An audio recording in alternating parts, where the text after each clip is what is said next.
Salam əziz şagirdlər və fizikanı öyrənmək istəyənlər. Bugünkü dərsimizdə biz sizinlə 8-ci sinif fizika dərsliyindən olan elektromaqnit dalğaları, elektromaqnit dalğaları şkalası mövzusu ilə tanış olacağıq. Gəlin başlayaq. Birinci slaydda deyilir ki, biz hər gün hər yerdə yayılan dalğaların əhatəsindəyik.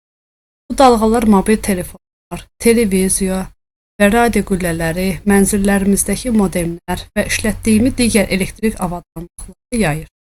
Bu dalğalar mexaniki dalğalar kimi yalnız elastik mühitlərdə yayır. Yəni biz əvvəlki dərslərimizdə yadınızdadırsa, sizinlə mexaniki dalğalar mövzusu ilə tanış olmuşduq və onların bir sıra xüsusiyyətlərini öyrənmişdik. Bugünkü dərsimizdə isə biz sizinlə elektromaqnit dalğaları mövzusu ilə tanış olacağıq və onları mexaniki dalğalarda nə kimi xüsusiyyətlər fərqləndirir, bunun haqqında geniş məlumat alacağıq. Gəlin başlayaq. Baxın, sizin kitabınızda belə bir fəaliyyət verilmişdi. Fəaliyyətdə göstərilir ki, vakuumdakı mobil telefon siqnalı qəbul etdimi? Əslində, əgər biz şüşə qapağının altında telefon qoysaq, onun səsi ətrafda eşidiləcək. Çünki baxmayaraq ki, şüşə qapağının içərisində vakuumdur, o mexaniki dalğalardan fərqli olaraq mobil telefon elektromaqnit dalğaları yayır. Elektromaqnit dalğaları vakuumda da yayıla bildiyindən, məsəl üçün biz götürə bilərik günəş şüalarını, onlar da elektromaqnit dalğalardır və onlar da kosmosdan bizə gəlib çata bilir. Bu da onu göstərir ki, eyni ilə elektromaqnit dalğaları vakuumda yayıla bilir və ona görə də biz bu telefon zənglərini qəbul edə biləcəyik. Həmçinin qapağın altındakı havanı tədricən çıxarıb vakuum yaratdıqda da oradakı zənglər fərqi yoxdur. Həm vakuumda, həm də hava olan şəraitdə biz həmin zəngləri eşidə biləcəyik, zəngin səsi eşidəcəyik. Buradan da belə nəticəyə gəlmək olar ki, mexaniki dalğalardan fərqli olaraq elektromaqnit dalğaları təkcə mühitdə deyil, həmçinin vakuumda yayılma xüsusiyyətinə malikdir. Elektromaqnit dalğaları dediyimiz kimi mexaniki dalğalardan fərqli olaraq həm mühitdə, həm də vakuumda yayılır. Elektromaqnit dalğaları bir-birini yaratmaqla elektrik və maqnit sahələrinin rəqslərinin fəzada yayılmasıdır. Bu dalğalar vakuumda işıq sürəti ilə, yəni 300.000 km/saniyə sürətlə yayılır. İşığın vakuumdakı sürəti elektromaqnit dalğasının yayıldığı ən böyük sürətdir. Elektromaqnit dalğalarının mühitdəki sürəti vakuumdakı sürətindən kiçikdir. Yəni ən böyük sürət vakuumda baş verir. Elektromaqnit dalğaların müxtəlif növləri var. Onlar bir-birinə tezliyinə görə fərqlənirlər. Müxtəlif tezliklərdə olan elektromaqnit dalğaları ətraf mühitə nüfuz edərək bütün məkanı əhatə edir və bu dalğalar tezlik diapazonlarına görə şərti sərhədlərə ayrılır. Həmçinin siz bu şəkildə görürsünüz ki, elektromaqnit dalğaları şkalasını görürsünüz və onları müxtəlif diapazonlar bölünməsi vardır və şəkildə müxtəlif tezlikli diapazonlarda onların xarakteristikaları, alınma üsulları göstərilmişdir və elektromaqnit dalğaları şkalası formasında sizə verilmişdir. Gəlin bunları ayrı-ayrı tanış olaq. İlk növbədə biz başlayacağıq öyrənməyə alçaq tezlikli elektromaqnit dalğalarından. Alçaq tezlikli elektromaqnit dalğaları bunlar əsasən sənaye elektrotexnikasında, elektrik enerjisinin istehlakçılara çatdırılmasında, elektrik mühərriklərində istifadə olunur. Gəlir radio dalğalar. Radio dalğalar televiziya yayınlarında, mobil telefonlarında səs və məlumat ötürür. Wi-Fi-da, GPS-də, Bluetooth-da, radarda, peyk əlaqələrində və televiziya siqnallarında rast gəlinir. Həmçinin burada da görürsünüz. Radio dalğalar elektromaqnit dalğa informasiyanın radio və televiziya vasitəsilə ötürülməsini təmin edir. Bu prosesdə səs dalğaları mikrofon vasitəsilə elektromaqnit dalğasına çevrilir. Ötürücülərdə radio və yaxud televiziya stansiyalarına göndərilir. Həmin dalğalar radio televiziya vasitəsilə yenidə eşidilə bilən səs dalğalarına çevrilir. Gəlir sonra mikrodalğalar. Mikrodalğalar telefon siqnalları qülləyə göndərilir. Wi-Fi-də, Bluetooth-da, GPS-də, televiziya siqnallarında, radarda, mikrodalğalı sobalarda rast gəlinir.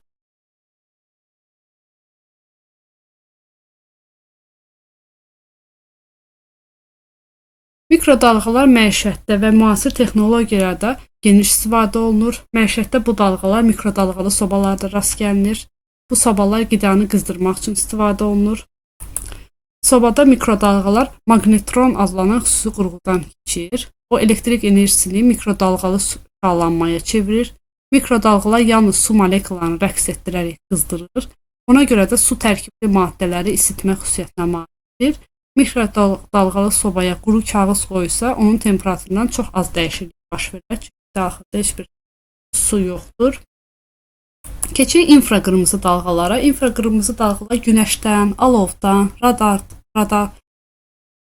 radiatorlardan, insan bədənində ötürülən elektrik enerjisində, televiziya pultunda, gecə görmə kameralarında, internet kabellərində, istilik cihazlarında, tosterlərdə, elektrik qızdırıcılarında rast gəlinir. Həmçinin infraqırmızı dalğalar obyektlərin istilik şüalanmasıdır. Bu dalğalardan gecə görmə cihazlarında, pultlarda, habelə digər texnoloji qurğularda istifadə olunur. Məsələn, insan bədəni, avtomobil infraqırmızı dalğa şüalandırdığından gecə görmə cihazının detektoru bu şüaları qəbul edir və qaranlıqda aydın görüntü yaradır. Görünən işığa isə 7 rəngdən ibarət ağ işıqda rast gəlinir.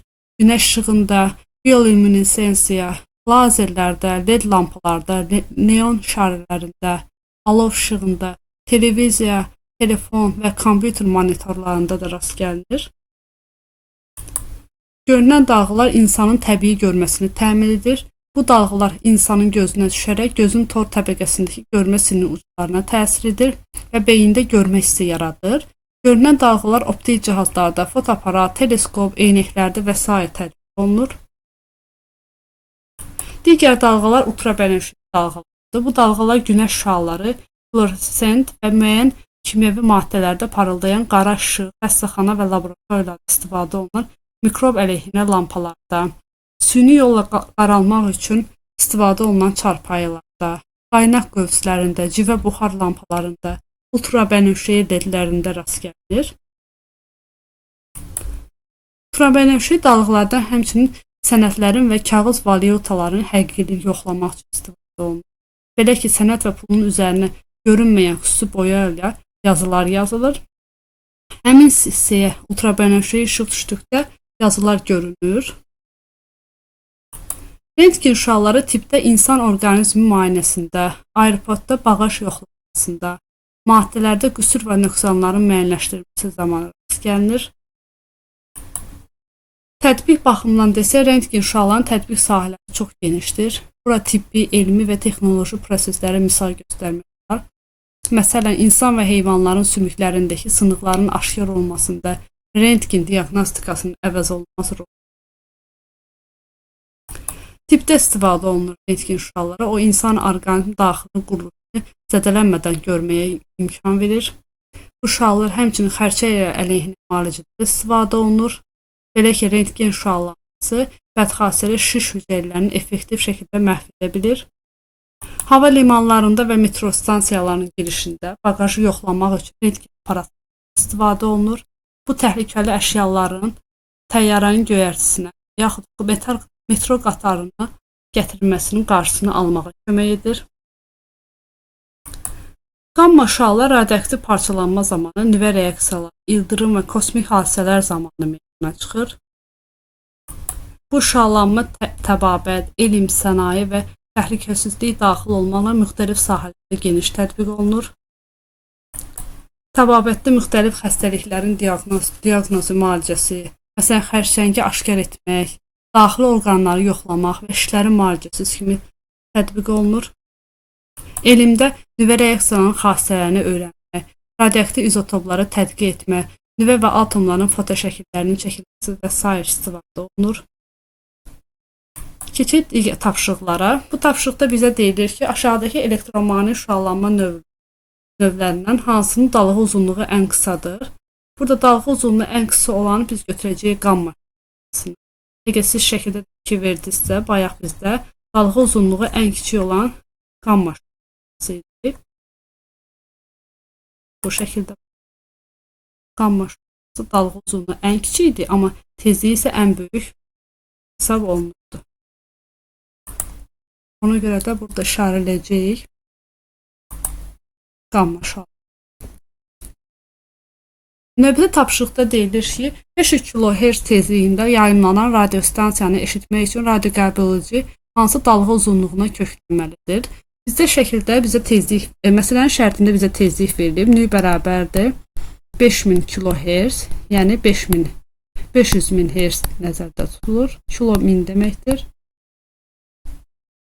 Biz bilirik ki, radio dalğalardan söhbət gedirsə, bu elektromagnet dalğalardır. Elektromagnet dalğaları da işıq sürətinə bərabər olan sürətlə yayılır. Yəni, onun sürəti S bərabər 3/10⁸ metr/saniyədir. Əvvəlki dərslərimizdə biz keçmişdik ki, mexaniki dalğaların yayılma sürəti, yəni V, bizdə indi burada S-dən istifadə etdik. Lambda nü hasilinə bərabərdir. Əgər biz lambdanı tapmaq istəyiriksə, bu zaman S-ni nüyə bölməliyik. Yəni, 3/10⁸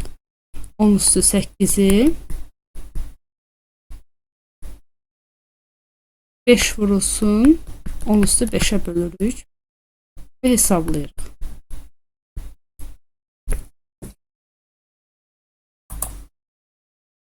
Bu da bizdə 600 metr bərabər olar. Keçək digər tapşırığa. Şəkildə elektromagnet dalğaları şkalası təsvir olunmuşdur. Bizdən soruşulur. Rəqəmlərdən hansı, yəni 1-dən 5-ə kimi elektromagnet dalğaların infraqırmızı diapazonuna uyğun? Sizdə burada olacaq cavab 2. Çünki əvvəlcə radio dalğalar gəlirdi, sonra infraqırmızı. Rəqəmlərdən hansı elektromagnet dalğaların ultrabənövşəyi diapazonuna uyğun? Burada biz 3-ü görəcəyik. Ən axırda isə biz bilirdik ki, rentgen, qamma. 4 rentgen, 5 qamma olacaq. Amma bizdən soruşulur ki, radio dalğalar öndəki sırada olduğuna görə biz burada 1 götürürük. Elektromagnet dalğaları insan həyatını yüngülləşdirən əsas vasitələrdən biridir. Belə ki, hazırda bir çox sahədə elektromagnet dalğaları cihazlar, hətta insanları da əvəz edir. Məsələn, sürücü taksiləri, dronları və ağıllı tozsaran kimi bəzi cihazlarını buna nümunə göstərmək. Sürücüsüz taksilər hər tərəfdən sensorlarla təchiz olunur. Bu cihazların şüalandırdığı elektromagnet dalğaları taksi ilə digər obyektlər arasındakı məsafəni müəyyən edərək sürəti tənzimləyir. Dronlar yüklərin daşınması, təhlükəsizlik məqsədi ilə böyük ərazilərdə nəzarətin təşkil olunması və sair işlər həyata keçirir. Dronlara uyğun göstərişlər mobil telefon və ya kompüter vasitəsilə məsafədən verilir. Şəkildə bir də insanlar və müxtəlif heyvanlar üçün eşidilə bilən səs diapazonları. Digər tapşırıqda deyilir ki, radiostansiya 12 MHz tezliyində yayılan dalğaların uzunluğu qədərdir. Yenə də biz burada verilənləri qeyd etsək, radio dalğalar üçün S-ni yazarıq 3/10⁸ metr/saniyə. Tezlik bizdə verilib 12 MHz, 12/10⁶ 6 Hz nəzər. Lambdanı bizdən soruşur. Lambda da bayaq ki, eyni qayda ilə tapsaq, lambda bərabər olacaq S bölünsün nüyə, yəni 3/10⁸ biz bölürük 12/10⁶ hesablayaq. Burada da cavab 25 metr olacaq. Keçək digər tapşırığı. Yerdən gələn elektromagnet dalğası Marsa 3 dəqiqəyə 6 saniyə çatır. 3 dəqiqə 6 saniyə çatır. Marsa olan məsafə nə qədərdir? Burada verilənləri qeyd etsək, zaman bizə verilib 3 dəqiqə 6 saniyə. Əsas vahidlərə çevirsək, 1 dəqiqə 60 saniyədir. Onda olacaq 186 saniyə. Yayılma sürəti də biz bilirik ki, S bərabərdir 3/18-dir metr/saniyə. məsafə S bərabərdir VT və yaxud ST düsturuna hesablasaq. 3 vurulsun 10-8-i 186-ya vurarıq. Bu zaman aşağıdakı cavabı alacaq. Eləyəcək 558 10-8 metr. Keçək digər tapşırığa. Bizdən soruşulur ki, mexaniki dalğalarla elektromanyetik dalğaların bir oxşar və bir fərqli cəhətini yazın. Mexaniki dalğalar elektromanyetik dalğaları kimi bütün mühitlərdə yayıla bilir. Sadəcə elektromanyetik dalğası vakuumda yayıldığı halda mexaniki dalğalar vakuumda yayılmır. Həmçinin elektromanyetik dalğalar ən böyük sürətə malik olur. İşıq sürətinə bərabər qiymətdir. Yəni C bərabərdir 3/18 metr/saniyə bərabərdir. Digər sualda deyilir ki, mühitin sıxlığı artdıqca elektromanyetik dalğalarının sürəti azalır. Mexaniki dalğaların yayılma sürəti isə artır. Bunun səbəbini izah edir. Ümumiyyətlə, mexaniki dalğaların yayılması üçün mütləq şəkildə sıx olur. Çünki mühit sıx olursa, burada rəqsi hərəkət nəticəsində dalğanın enerjisi bir nöqtədən digər nöqtəyə tez bir zamanda ötürülür. Amma elektromanyetik dalğalarda isə sürət çox böyük sürətə malik olduğuna görə bunların mühitin burada önəmi yoxdur. Əksinə mühit daha seyrək olduqda burada yayılma sürəti daha böyük. Məsəl üçün, günəş şüaları böyük bir sürətlə bizə gəlib çatır. Bu da onu göstərir ki, elektromanyetik dalğalar ən böyük sürətlə vakuumda yayılır. Əksinə mühit olduqca onun sürəti ləngiyir. Digər tapşırıqda deyilir ki, texniki qurğular və onların iş prinsipləri əsasında duran fiziki hadisələr arasında əlaqə qurur. Birinci cədvəldəki məlumatlardan istifadə edərək ikinci cədvələ uyğunluğu nəzərə al. Bizə deyilir ki, gecə görmə qurğusu bir insan skeletinin hissələrinin təsvirlərini almaq üçün istifadə olunan qurğu.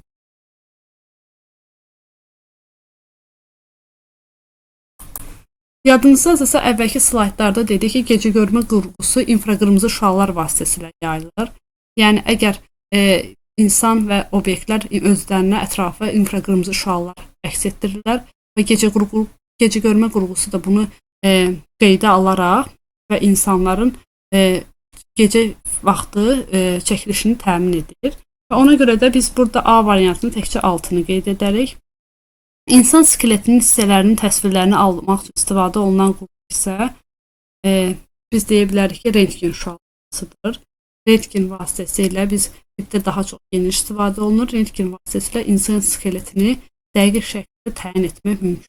Orada hətta sınıqları da daha dərindən müəyyənləşdirmək mümkündür. Ona görə də B variantına 2-ni qeyd edirik. Demək, biz bu dərsimizdə sizinlə elektromanyetik dalğaları mövzusu ilə tanış olduq. Həmçinin öyrəndik ki, elektromanyetik dalğalar bir-birindən hansı xüsusiyyətlərinə görə fərqlənir, hər birinin hansı tətbiqləri mövcuddur və bu mövzuya aid bəzi tapşırıqlara baxdıq. Bu tapşırıqlar sayəsində biz bu dalğalar arasındakı həm mexaniki dalğalar, həm elektromanyetik dalğalar arasında fərqi daha yaxşı anladıq. Həmçinin elektromanyetik dalğalarını bir-birinin müqayisəsi edərək daha dərindən öyrənmiş olduq. Dərsimiz bu qədər. Gələn dərslərə qədər sağ olun.